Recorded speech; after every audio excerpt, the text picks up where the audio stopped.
And this is the Fun Astrology Podcast for Tuesday, January 14th. Thomas Miller, thanking you for stopping by today to check out what's up above our heads in the sky, and there is plenty. The moon. I've been saying let's follow the moon as it comes back around from full moon in Cancer and the eclipse back toward new moon in Capricorn. Today is the trine. Now, Thursday will be the square. So that's coming, but let's talk about the trine today. So the moon is at 15. It's in the middle of Virgo, about 15, 16, 17 degrees today. It has trined the stellium. All right, so this is catching everything. It's catching the south node. It's catching Jupiter, Pluto, Saturn, the sun, not Mercury. Mercury's moved a little bit too far for it to aspect here. So trigger moon, trine being an easy aspect. So there's flow now between the moon, at least, and the stellium, the big energy in Capricorn. However, what we don't have on this side that we did as the sun was moving toward the moon was moving toward the full moon, was we don't have that sextile with Neptune. So last week, as the moon was moving away from Capricorn toward Cancer, it trined the stellium, but it was also sextile Neptune. So that was some really amplified intuitive energy. Now, today, the moon is opposite Neptune. So that could indicate blurriness, fogginess, lack of clarity, indecision. So, look, I don't know obviously, there's no pattern whatsoever of what each individual's work is that we are doing with our own response to the stellium in Capricorn. It is working on each of us differently. You might have some ease with that work, but some lack of clarity or a little bit of fog or haze of where it's going or how to navigate through it. Don't worry, it'll only be there for a day. His moon moves quickly. So it will scoot off of that, and then by Thursday, it's going to move into a square with the stellium.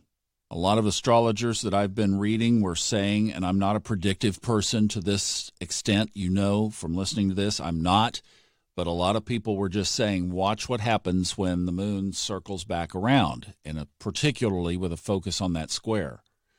So look, here's the thing. I just still am going to hold that I don't think that we are in any kind of short game here. I think this is a long game of years and decades as this unfolds. So I'm going to keep following this, obviously, and we'll watch the stellium start to move away from itself a little bit here over the next couple of months. But right now, this is the dominating astrological energy, so we have to acknowledge it, and the aspects are going to be from the fastest movers in the chart, which are the moon and then Mercury and then Venus. So for the next little while, those are going to be the main themes of what we talk about changing on any kind of regular basis. So we'll talk about how those can be applied directly to your life and in what areas you might look for those things to show up. But the big area of the stellium is going to be basically held together here for a little while. Now, let's talk about the stellium for just a second because we're seeing some degree changes. Remember, the Saturn Pluto conjunction happened at 22 degrees 46 minutes. The sun has moved on almost today to 24 degrees. It's just in the last few minutes of 23. Saturn will move into 23 degrees this morning at about 10:15 Eastern Time. So you see already by degree it's starting to separate. But with these slow movers, and when you get into these big paradigm shifts, you remember everybody's been feeling this energy for much of 2019. We're going to be feeling it for much of 2020.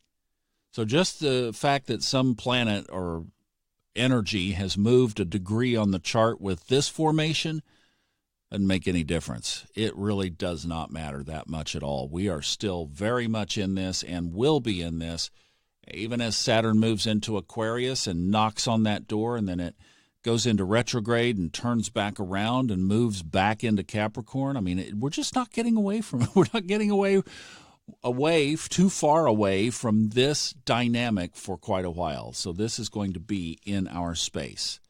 So for today, I think the thing is just to tune in to the moon and connect with that trine and just ask the universe, is there anything that I didn't get over the weekend?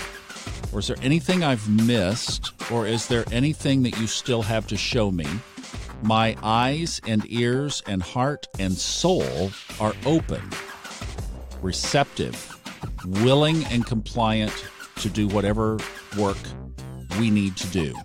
We being your unconscious self and your conscious self, your soul and your body, have to work together on this.